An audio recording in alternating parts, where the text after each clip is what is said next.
Bismillahirrahmanirrahim. Assalamualaikum warahmatullahi wabarakatuh.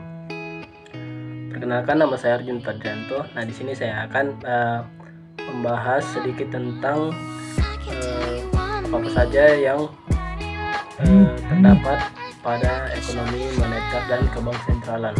Langsung saja. Ekonomi moneter merupakan bagian dari ilmu ekonomi yang mempelajari tentang sifat, fungsi, dan pengaruh uang terhadap kegiatan ekonomi. Ilmu ini dengan kata lain membahas tentang peranan uang dalam mempengaruhi tingkat harga dan tingkat kegiatan ekonomi dalam suatu negara, contohnya di Indonesia. Ekonomi moneter itu mencakup apa saja sih? Nah, singkatnya, ekonomi moneter berbicara mengenai uang, seperti halnya pasar uang, mekanisme penciptaan uang, peranan uang, tingkat bunga, inflasi, hingga kebijakan moneter dan persoalan krisis keuangan.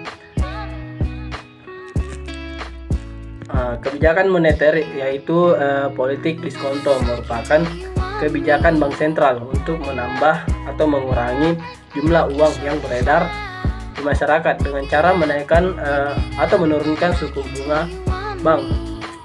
Jika ada gejala inflasi, bank sentral akan menaikkan suku bunga untuk mengurangi jumlah uang yang beredar, dan sebaliknya. Kebijakan moneter dapat mempengaruhi tingkat pertumbuhan ekonomi, lapangan kerja, inflasi, dan nilai tukar mata uang suatu negara. Jika ekonomi menghadapi penurunan, bank sentral suatu negara, misalnya di Indonesia, akan berusaha untuk meningkatkan produksi, lapangan pekerjaan, dan permintaan konsumen dengan memotong suku bunga.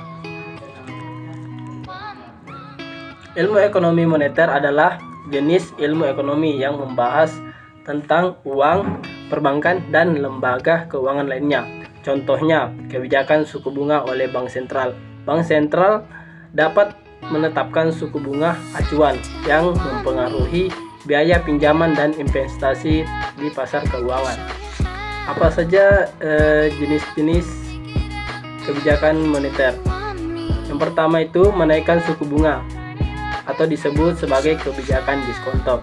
Yang kedua, menjual surat-surat berharga yang disebut dengan kebijakan pasar terbuka.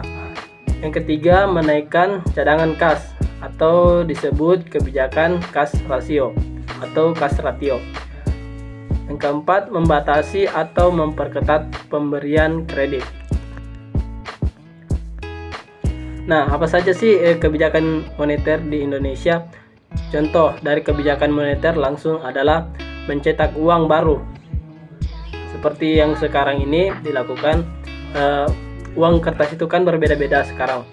Dan sekarang itu ukurannya lebih kecil dan kertasnya agak lebih baik untuk digenggam atau diraba dan juga lebih tahan lama. Membekukan saldo perusahaan swasta atau negara, merombak sistem perbankan, mengambil alih urusan perbankan atau perkreditan, dan masih banyak lagi. Bank sentral ikut serta dalam peredaran uang dan lalu lintas kredit perbankan. Apa saja instrumen kebijakan moneter? Masih ada instrumen kebijakan moneter lainnya, diantaranya yakni sebagai berikut. Yang pertama, kebijakan diskonto yang tadi kita bahas, operasi pasar terbuka, kebijakan rasio cadangan wajib, penetapan suku bunga acuan, dan imbauan moral. Nah, kebijakan moneter yang bisa diambil oleh pemerintah untuk mengatasi inflasi. Hal ini dapat dilakukan dengan menaikkan suku bunga, mengurangi pasokan uang yang beredar, atau menjual surat berharga pemerintah untuk menarik uang dari pasar. Yang intinya, pihak perusahaan itu mencari cara agar masyarakat itu mau menyimpan uangnya di bank atau menarik uang itu dari masyarakat tanpa paksaan atau dengan cara memberikan produk-produk begitu. Langkah-langkah ini bertujuan untuk mengurangi pengeluaran konsumen dan investasi sehingga mengendalikan permintaan dan inflasi. Nah, sedangkan kebijakan moneter yang bisa diambil oleh bank sentral untuk meningkatkan jumlah uang dalam suatu perekonomian yaitu kebijakan moneter ekspansif,